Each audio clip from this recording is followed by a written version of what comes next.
Deuxième chose qu'on va faire, c'est des galettes à l'avoine et chocolat. Donc ça, vous allez faire une recette par équipe. Donc j'ai imprimé la recette ici. Chaque équipe, ça fait 12 biscuits par recette. Vous n'allez pas vous les séparer. Je vais installer le matériel sur la table. Vous avez les ingrédients et les étapes. Donc ce qui serait intéressant quand vous allez arriver à votre îlot, ce serait de commencer déjà à partir votre four. Pour aujourd'hui, le four c'est à 375. Okay? Donc n'oubliez pas de commencer ça en premier. Une fois que le four est parti, vous allez devoir vous sortir un chaudron où on va mettre de l'eau dedans. Aujourd'hui, je suis avec Madame Côté. Et qu'est-ce qu'on fait aujourd'hui? Aujourd'hui, on apprend à faire un bouillon de poulet à partir des os de poulet qu'on a fait cuire la semaine dernière, qu'on a mis au congélateur en attendant. Donc, on fait un vrai bouillon de poulet à la manière de nos grands-mamans. Combien de fois par semaine faites-vous cette activité? Les mercredis soirs, principalement. Okay. Et est-ce que c'est toujours compliqué faire ces recettes-là? Ben, honnêtement, ça dépend toujours de la recette. Là, comme on peut faire des gâteaux qui sont compliqués, qu'il faut faire des étapes pendant la cuisson. Comme on peut faire des recettes simples comme du macaroni ou des choses comme ça. Là.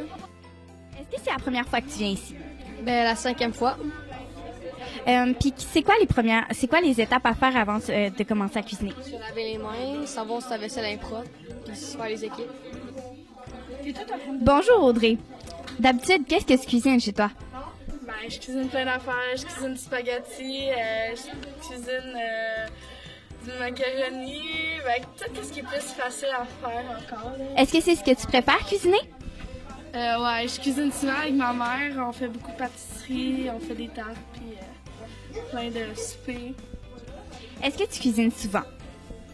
Ben, pas mal, oui, parce qu'à chaque soir, j'aide beaucoup ma mère à cuisiner, faire le souper, à préparer la table, puis tout. Bonjour Samuel, qu'est-ce que tu fais ici? Ben, je fais de la cuisine. OK, et est-ce que tu t'es améliorée depuis? Oui, ouais. Et toi, est-ce que tu as des conseils à nous donner pour la cuisine? Oui, bien toujours laver notre îlot, puis bien se laver les mains. Mettez votre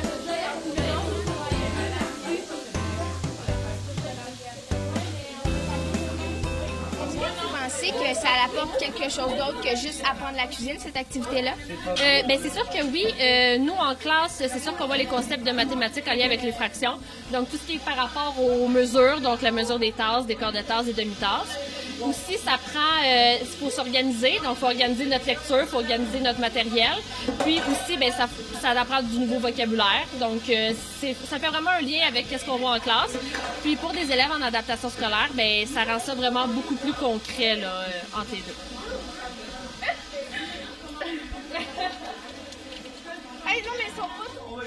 Est-ce que ça a été compliqué de mettre cette activité-là sur pied? Non, ça n'a pas vraiment été compliqué. C'est juste que la première année, j'avais demandé à faire payer les élèves, sauf que là, les élèves n'ont pas beaucoup de sous. Alors, j'ai décidé de justement enlever le coût d'activité. Fait que ce qui était difficile, c'est de faire des activités la première année sans débourser de sous. Des fois, ça arrivait que je déboursais un peu de sous de ma poche.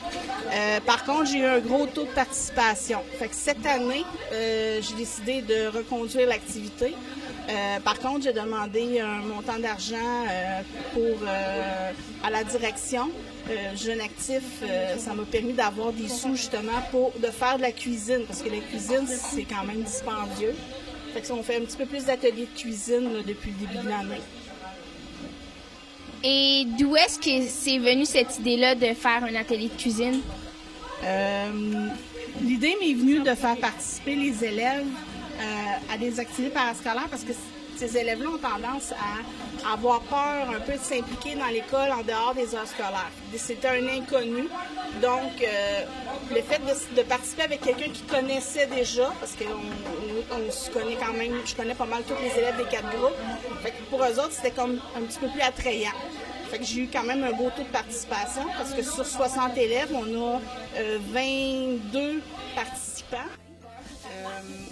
Puis ce que ça fait, c'est que les élèves se rendent compte que finalement, faire des activités parascolaires, ben, c'est à leur portée. Puis, ce que j'espère, c'est que l'année prochaine, ces élèves-là qui se sont inscrits vont s'impliquer encore plus dans l'école, peut-être dans d'autres activités parascolaires, pour sortir un peu de leur cadre habituel. Mais le fait de faire le pas cette année ou de l'année passée, il y en a certains qui se sont inscrits dans d'autres activités différentes dans l'école. Et c'était ça mon but principal, et aussi de leur permettre de faire des activités sans avoir à débourser de sous. Merci de nous avoir accueillis et à la prochaine.